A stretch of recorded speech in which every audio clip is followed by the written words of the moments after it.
Just Delay，各位观众朋友，大家好，欢迎您收看藏人行政中央电视台本周西藏华语新闻节目，我是主持人卓玛。本期的主要新闻有：西藏儿童村学校和北美藏人协会为达赖喇嘛尊者举办长寿法会；达赖喇嘛尊者和藏人行政中央祝贺英国和意大利新任首相；西藏儿童村学校隆重庆祝该校成立62周年纪念日。司政边巴次仁对印度东北部地区展开访问，议长堪波索南丹培会见美国国会参议院工作人员。驻日本代表阿若亚博士出席在日本国会大厦举行的器官摘取问题的听证会。驻布鲁塞尔代表与比利时副总理出席噶举桑叶宗佛学中心成立45周年庆典。驻法国联络处官员拜会法国参议院支持西藏小组主席。印南斯拉寺与麦索尔大学共同启动佛教僧侣荣誉学士学位课程。下面请看详细内容。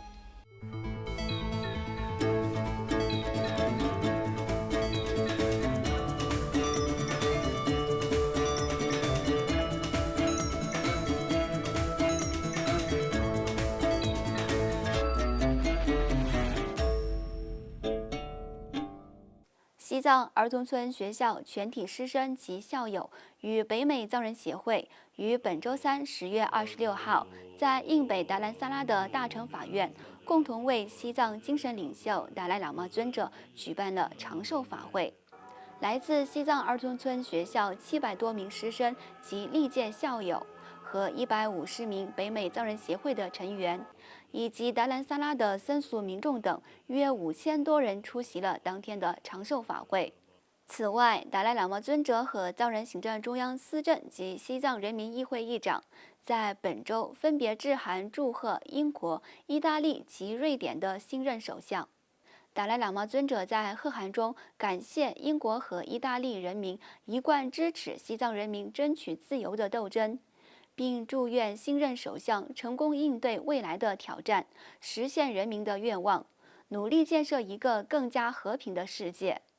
司政边巴次仁和西藏人民议会议长堪波索南丹培也在贺函中感谢英国和意大利政府和人民对西藏的非暴力自由事业的持续和坚定的支持。司政边巴次仁还于本周三致函祝贺瑞典温和党领袖沃尔夫克里斯特松先生在首相选举中获胜。议长堪波索南丹培也于当天致函祝贺玛丽卡琼哈尔格先生当选为印度国大党主席。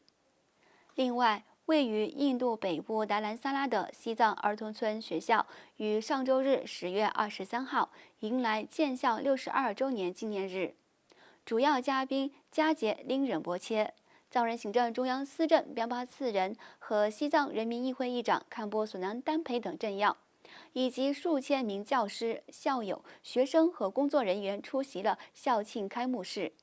今年的校庆还特别感谢阿玛吉尊白玛女士为教育和抚养西藏难民儿童方面所做出的非凡贡献。司政边巴次仁在庆祝活动上发表讲话时，高度赞扬了达赖喇嘛尊者已故的姐姐次仁卓玛女士，以及尊者的妹妹吉尊白玛女士在达赖喇嘛尊者的指导下，为西藏儿童村成为流亡藏人社区中最大的教育机构而做出的努力。议长堪波索南丹培在致辞时呼吁流亡藏人珍惜在自由世界的机遇，努力学习藏语，同时表达了他对境内藏人同胞的关切，并强调境内藏人受到中国政府的严格限制，包括学习藏语等基本自由都受到压制，正在面临着巨大的压力。吉尊白玛女士在致辞时将西藏儿童村学校的成功归功于所有教职员工的共同努力。与此同时，正在印度北阿凯德邦德拉敦藏人社区展开访问的司政边巴次仁于本周四10月27号出席了在德拉敦举行的第41任萨迦法王赤青仁波切的长寿祈愿法会和萨迦学院成立50周年庆典。本周日，司政还将出席墨索里西藏之家学校成立60周年庆典。下周，司政边巴次仁将正式展开对印度东北部地区的访问行程。此外，司政边巴次仁还于上周日10月23号出席了由国际西藏网络在达兰萨拉举办的亚欧地区会议。在1个多小时的会议中，司政向与会者介绍了由达赖喇嘛尊者倡导、西藏人民议会一致通过，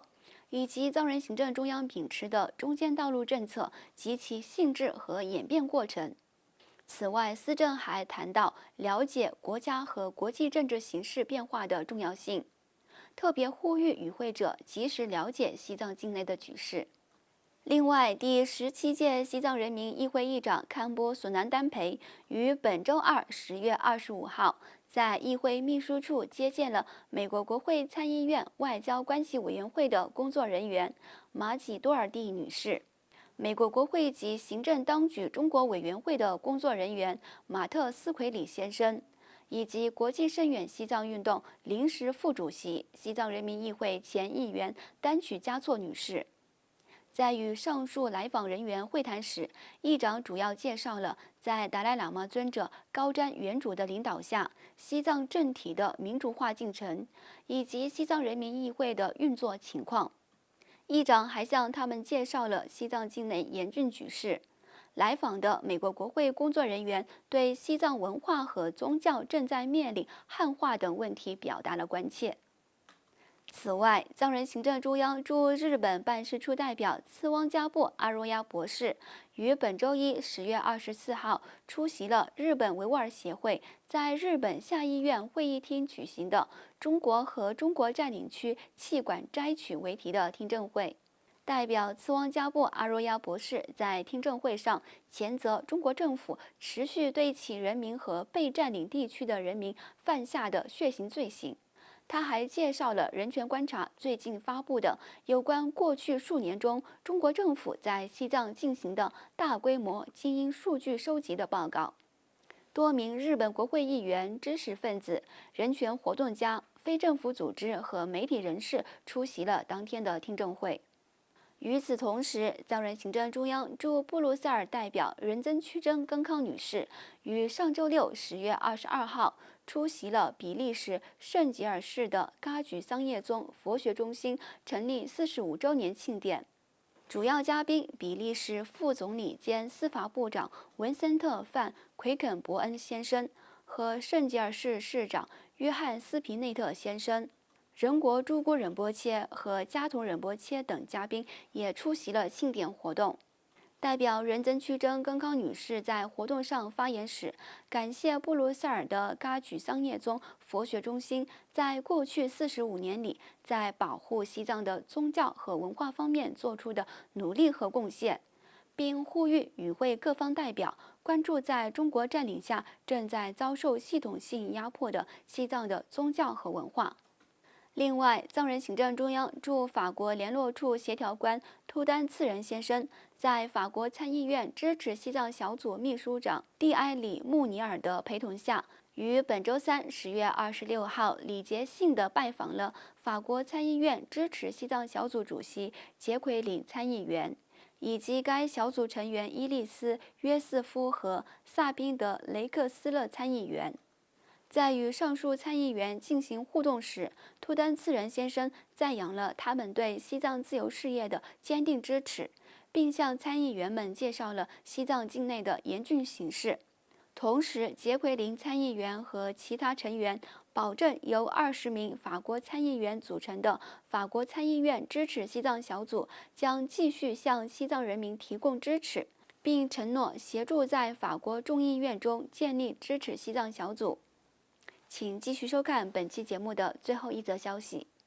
位于印度南部卡纳塔克邦贝勒库北藏人社区的斯拉寺下属色拉杰佛教大学，于上周五10月21号与麦索尔大学共同为佛教僧尼启动古代藏语、古代哲学和古代心理学的荣誉文学士学位的课程。印度阿鲁纳恰尔邦首席部长白马堪卓先生、印度政府国家少数民族委员会成员任钦拉姆女士、麦索尔大学的赫麦沙库马尔教授、麦索尔大公亚独维尔阁下等政要出席了在印南贝勒库北藏人社区色拉杰寺举行的启动仪式。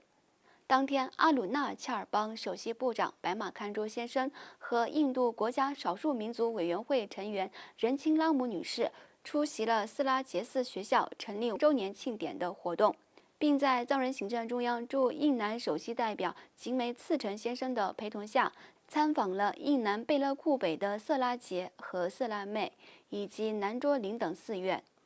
观众朋友，以上就是本期节目的全部内容。欲了解更多有关西藏境内外的讯息，请登录屏幕下方的网址。感谢您的收看，我们下期节目再会。